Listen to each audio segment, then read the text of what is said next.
From the opinion pages of the Wall Street Journal, this is Potomac Watch. Senator Bob Casey is still declining to concede the Pennsylvania Senate race to Republican challenger Dave McCormick, as the Pennsylvania Supreme Court smacks down decisions by counties that had opted to count ballots without handwritten dates on them. Welcome, I'm Kyle Peterson with the Wall Street Journal. We're joined today by my colleagues, columnists Bill McGurn and Kim Strassel. 2 weeks out from Election Day, Bob Casey is trailing by roughly 20,000 ballots, according to the latest figures that I've seen, though that number is a bit of a moving target. And 5 figures is a big number for somebody who's a candidate who's in a deficit to try to make up. Most of the analysts, including mainstream places like the Philly Inquirer, are saying that Casey has almost no chance of climbing out of that hole. But he hasn't given up on trying, and the latest controversy involves undated mail ballots, those that the voter forgot to hand date next to the signature. The status quo on Election Day was that those were supposed to be set aside under state law and not counted. But a handful of counties had moved to include them in their totals anyway. Here's a bit of the Bucks County Board of Elections meeting last week. We reject all 3 categories of these ballots. Your motion is to reject or dismiss the challenges in this category in front of you? Correct, yep. I'm not going to second that, mostly because I think we all know that precedent by a court doesn't matter anymore in this country, and people violate laws anytime they want. So for me, if I violate this law, it's because I want a court to pay attention to it. The commissioner in Bucks County who made that statement is now saying that that comment was misinterpreted. But it didn't take long for the Pennsylvania Supreme Court to weigh in here with an order telling counties that they are required to set aside these ballots, these mail ballots that do not have handwritten dates on them. Bill, your column this week is on this controversy under the headline, Josh Shapiro and the Election Heist. Can you give us a sense of what the heck is going on in Pennsylvania and what is the argument you're making in the paper? There's a couple. In the Bob Casey race with Dave McCormick, the AP called it on November 7th. McCormick was about 30,000 votes up and there were 90,000 left. But the reason the AP called it is that there weren't enough votes from Casey areas to put him over the top. So they called it for him. So everyone's recognized that Bob Casey is really lost this race. The Washington Post had a critical editorial this weekend saying he almost certainly lost the race. So even apart from this controversy, people were saying he lost the race. As you point out, the kind of 5-figure lead is very large.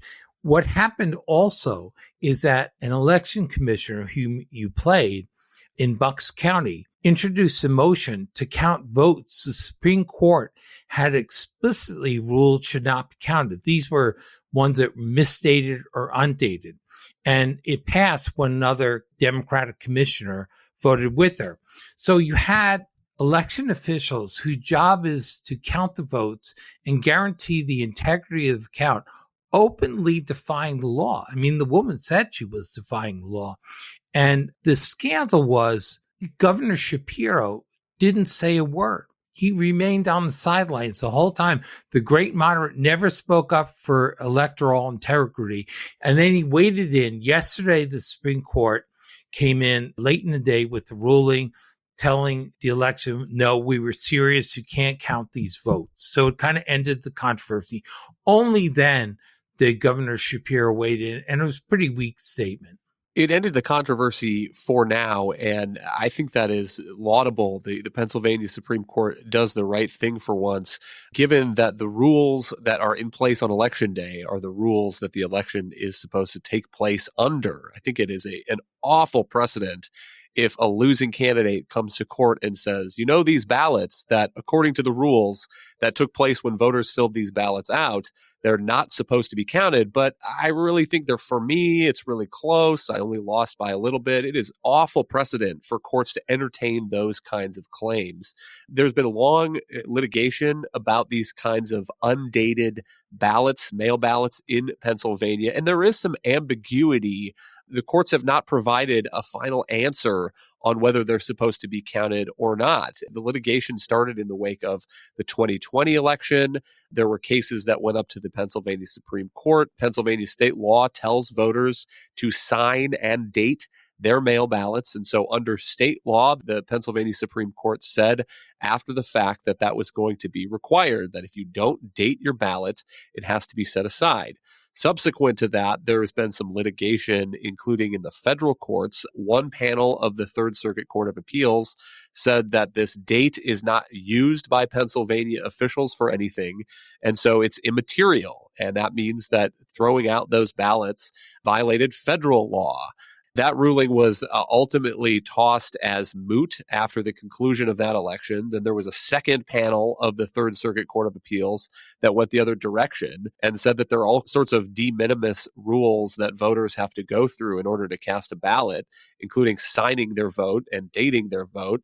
And federal law provides no reason to set those state laws aside. But we don't have a ruling by the Pennsylvania Supreme Court or the U.S. Supreme Court on that question yet. So there's a bit of ambiguity. The Pennsylvania Supreme Court was asked about that before the 2024 election. They essentially declined to take that case on the merits, saying that they weren't going to fiddle with the election rules in the middle of the election. But Kim, I expect that whatever happens in this Bob Casey Senate race, there's going to be more litigation on this question, which also just raises the point that Pennsylvania's election law needs some reforms. We have split government in Harrisburg, so the difficulty there is getting Republicans and Democrats to some kind of agreement. But for Pete's sake, after 4 years of court cases on this question of what do we do with these undated ballots, it sure would be nice if lawmakers could get together and provide some kind of definitive answer in the election code. We predicted this before the election. We sat on this podcast and said, look, out in the landscape, there are a number of states that learned from the experience of 2020 and decided to go back and change their electoral systems to speed up the counting of the vote, whether it was allowing for pre-processing of mail-in ballots, whatever it is, tightening up their electoral integrity, making sure that people have more confidence in the system. Pennsylvania did nothing, even though it was the site of this litigation the last time around. So is it any wonder that here we are, and the one Senate race that's not been called is in, it has been called by the AP, but that has not actually been completed because there is ongoing litigation and fights over ballots, is in Pennsylvania. And I would note, I think we dodged a bullet. Clearly, if the presidential race had been any closer, we could be dealing with this question at the presidential level as well, too, in terms of those electoral votes and who do they go to. And it's just not on in today's day and age. I mean, Amazon manages to run packages around the world on logistics and do things real time, and we somehow cannot count our votes for weeks and months. It's a remarkable situation. I would note overall, though, just to get back to the original point about why all this is happening too. Look, the reality is that since 2000, when we had that epic recount, but in Bush v. Gore, and this is according to the Associated Press, there's been about 36 statewide recounts. And only 3 of those have resulted in a change in the election. By the way, the most recent one was in 2008, which was a race in Minnesota for the Senate between Al Franken and Norm Coleman. In most of these races, including in that Coleman-Franken race, the number of ballots that changed hands was in the hundreds. Okay. I mean, literally the hundreds. The average change when you have one of these battles or recounts is about 0.03%, according to the statistics. And so I think there's also a legitimate question to be asked here about why Casey is continuing to engage in this. I understand that he has the right under state law to have a recount, but at the moment, McCormick is leading by 17,000 votes. And, all of the kind of outside interests, that's why they've called the race for him. This is a deficit that can't be made up. And the notion that a recount is going to massively change it is very small, even much smaller than it was even back in sort of 2008, because we have improved our voting machines and our processes a lot. So all of this, too, is a little bit of a drama that isn't necessarily necessary. Hang tight. We'll be right back in a moment. Welcome back. I, too, have wondered what Casey has been driving at here. And maybe he really hopes that there are enough votes, provisional ballots that are in some kind of limbo, that he can get out of limbo to take the lead. A couple of alternative theories. I mean, one might be that Democrats saw this race as an opportunity to finally resolve this question in the courts about undated ballots and resolve it in the way that they think is most favorable to them, because recent history suggests that Democrats are more likely than Republicans to vote by mail. So the more of those ballots that are treated as valid, the fewer of them that are set aside, the more that Democrats stand to benefit in the future, provided that partisan split in voting preferences remains. But now we still don't have a concession from Bob Casey, despite this Pennsylvania Supreme Court ruling. And Bill, I have to say, I cannot tell you, in the meantime, the number of fundraising emails that I am getting from Bob Casey. Here is one from 2 hours ago. It says, "I'm here to tell you that the process is not done and this race is not over. Can you fund our fight to have all voices heard with a donation of $5 or more right now?" It suggests donations of up to $250. And Bill, one thing that I can't help but wonder is if a corporation were doing this kind of thing and providing what looks like unwarranted hope about what it was going to provide and asking for payments like that, I'm pretty sure Bob Casey would be on fire about the greedflation and the corporate malfeasance. And that's not to say that Bob Casey doesn't deep in his heart think that there's maybe some tiny chance that he can still pull this race out. But it is striking that he has spent the last 2 weeks adding money to that political account when it's not clear what his political future is going to be.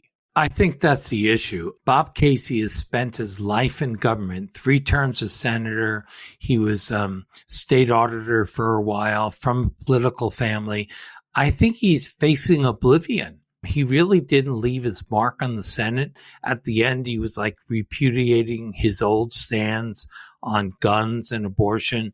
So I don't know that there's much for him. This is a last desperate plea, but it's not a good look for him or the Democratic Party to be protesting too much. Look, the automatic recount, because it was less than 0.5% that divided them, it kicks in tomorrow and I think has to be finished Tuesday.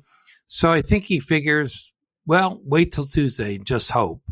Meantime, here's a piece of the statement put out by Governor Josh Shapiro on this Pennsylvania Supreme Court question.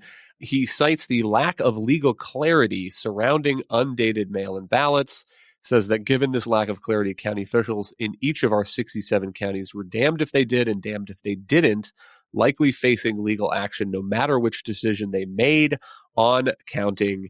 He now says that as we move forward, any insinuation that our laws can be ignored or do not matter is irresponsible.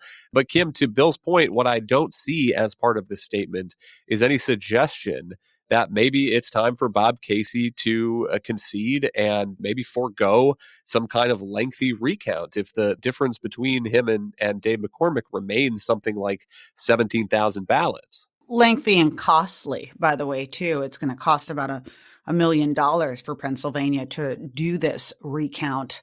Moreover, look, Josh Shapiro, I think, has really undermined his reputation some with this. Or maybe the better way to put it, and Bill had a great quote in his column from someone noting that it seems to fit very much in Shapiro's, the way he goes about stuff, which he never takes a position on any side, usually until it's too late. And that does seem to be his reputation in the state, whether you look at school choice or energy issues. He always seems to be trying to glide through with minimal disturbance for himself, when in fact, I think voters want someone that take a stance on stuff and on the right position. So I think he already looks bad for having not weighed in here sooner on such an obvious question, one that the state Supreme Court had made clear prior to the election, and not managing to muster the courage to condemn this behavior until after the court had to act again. And now, yes, it gets to this question. Look, there still are some provisional ballots being counted. I think it is reasonable for the Casey team, if they really believe there could be some way for those to break. But if they've all rolled in and they are counted and it's clear that, the margin of difference between the two of these guys is still in the 6 digits, I think Shapiro could probably recoup a little bit of that reputation by standing up and saying, this is not likely to go our way. And the honorable thing to do here now is to concede gracefully. Some Democrats are suggesting that, though. Let's listen to Mark Singal. He is a Democratic strategist, former Pennsylvania lieutenant governor under Governor Bob Casey, the current senator's father. Here is Mr. Singal speaking on CBS 21. I think it's time for Bob Casey to concede.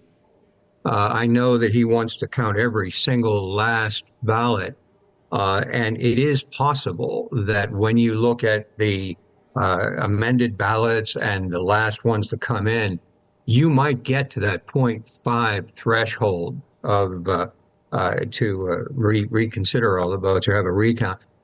But it rarely changes the effect. So I would say that it's time to get on with this. He's had a good, distinguished career, and it's time to concede and move on. Bill, to your argument about Josh Shapiro, I have seen suggestions in the past 2 weeks that his stock has risen in the wake of Donald Trump's victory. It suggests that the mistake that Democrats made and that Kamala Harris made was indulging factions on the left side of the Democratic Party that are not where the center of the country is. And so here's an opportunity for Josh Shapiro, if he really wants to be a big-time Democratic player, maybe run for president in 2028, to speak a truth that maybe some parts of his party don't want to hear, but seems increasingly borne out by the reality of the ballots on the ground and the difference between Bob Casey and Dave McCormick. Yeah, I think would be no cost to him now. The problem is he's just kind of silent. He's not a left-winger that makes all these incendiary statements like AOC or Bernie or even Tim Walz. He's not a hard left guy. The talk was he wasn't chosen because he's Jewish, and that might offend the pro-Hamas wing of the party demonstrating on campuses. So he's not a left winger, but he's not very brave. In this fight, he has not been a profile in courage. And I don't know if you can get to the nomination of the Democratic Party without showing some guts. We thought he was going to show them when during his campaign for governor, he came out for school choice, but he's kind of nixed all the measures that had come before his desk. So what does that really mean? He just has a habit of wading in after the battle.